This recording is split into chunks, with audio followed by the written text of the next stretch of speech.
उत्तर प्रदेश के लखनऊ शहर की रहने वाली संगीता का नाम और काम दोनों ही चर्चाओं में रहते थे। कॉलेज के दिनों में लोग उसे कैंपस क्वीन कहते थे। उसके हाव भाव, चाल ढाल और खूबसूरती देखकर हर कोई उससे दोस्ती करना चाहता था। संगीता, सच में तेरी किस्मत वाला होगा वो लड़का जिससे तेरी शादी होगी, उसकी सहेली रीना अक्सर कहती थी। कुछ सालों बाद संगीता की शादी कानपुर के रहने वाले राहुल वर्मा से हो गई। शुरुआती कुछ साल बहुत अच्छे रहे, पर धीरे धीरे राहुल का ध्यान अपने बिजनेस और दोस्तों की तरफ ज्यादा होने लगा और पत्नी की तरफ कम। एक शाम पार्टी जाने की तैयारी करते हुए संगीता ने पूछा, राहुल, ये लाल वाली साड़ी पहनूं या नीली वाली? देखो, जो पहनना है जल्दी पहन लो, मुझे देर हो रही है, दोस्तों के फोन आ रहे हैं। राहुल ने गाड़ी का हॉर्न बजाते हुए कहा। संगीता मन ही मन बुदबुदाई। पति को ये तक नहीं दिखता कि उसकी पत्नी कैसी लग रही है, बस गाड़ी में बैठकर हॉर्न बजाना आता है। धीरे धीरे उसे एहसास होने लगा कि राहुल अब उसकी छोटी छोटी बातों की परवाह नहीं करता। सोशल मीडिया का सहारा। एक दिन उसकी ननद पूजा ने कहा, भाभी, आजकल सोशल मीडिया कौन नहीं चलाता? टाइम पास भी हो जाता है और घर में शांति भी रहती है। इससे प्रेरित होकर संगीता ने अपना पुराना फेसबुक अकाउंट फिर से एक्टिव किया। जब उसने लॉगिन किया तो दर्जनों फ्रेंड रिक्वेस्ट और मैसेज इंतजार कर रहे थे। अरे कैंपस क्वीन, आज भी वैसी ही लग रही हो। तुम्हारा पति तो वाकई लकी है। उसके पुराने कॉलेज फ्रेंड विक्रम का मैसेज देखकर उसके चेहरे पर मुस्कान आ गई। विक्रम की बातें सुनकर संगीता को लगा जैसे उसे फिर से अपनी अहमियत याद आ गई।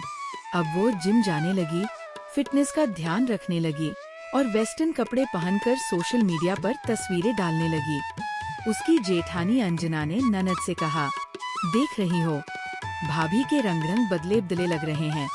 पहले पुरानी साड़ियाँ पहनकर घूमती थी और अब देखो तो जैसे कोई फिल्म एक्ट्रेस। धीरे धीरे घर में कानाफूसी होने लगी कि संगीता का ध्यान अब घर से हटकर कहीं और है। सास सावित्री देवी एक दिन सीधी कह बैठीं, बहू, ये हुलिया क्या बना रखा है? ये रंग बिरंगे बाल, बिना बिंदी, बिना चूड़ी, किसे रिझा रही हो? एक बच्चे की माँ होकर ऐसे कपड़े पहनती हो? संगीता ने शांति से जवाब दिया, माँ जी, अपनी सेहत का ध्यान रखना, अच्छा दिखना और अपनी पसंद के कपड़े पहनना किसी को रिझाना नहीं कहलाता। 10 साल मैंने आपके बेटे को खुश करने में निकाल दिए, अब थोड़ा खुद के लिए जीना चाहती हूँ। परिवार में शक का माहौल बनने लगा। अंजना ने एक दिन खिड़की से झांक कर सुना कि संगीता किसी से फोन पर मिलने की बात कर रही है। अगले दिन उसने सास और राहुल को साथ लिया और सब गार्डन कैफे पहुँच गए। वहाँ उन्होंने देखा संगीता हंसते हुए किसी के साथ बैठी है। अब तो रंगे हाथों पकड़ लिया।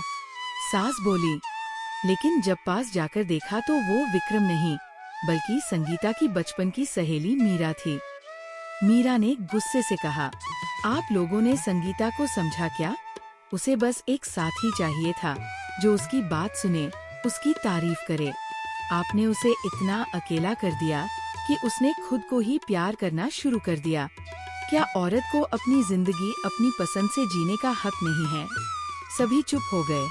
राहुल को भी अपनी गलती का एहसास हुआ कि उसने पत्नी की भावनाओं को अनदेखा कर दिया।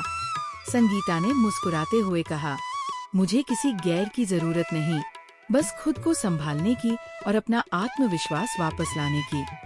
अब मैं वही संगीता हूँ जो पहले थी, हंसती खिलखिलाती, लेकिन अब सिर्फ दूसरों को खुश करने के लिए नहीं बल्कि खुद के लिए भी।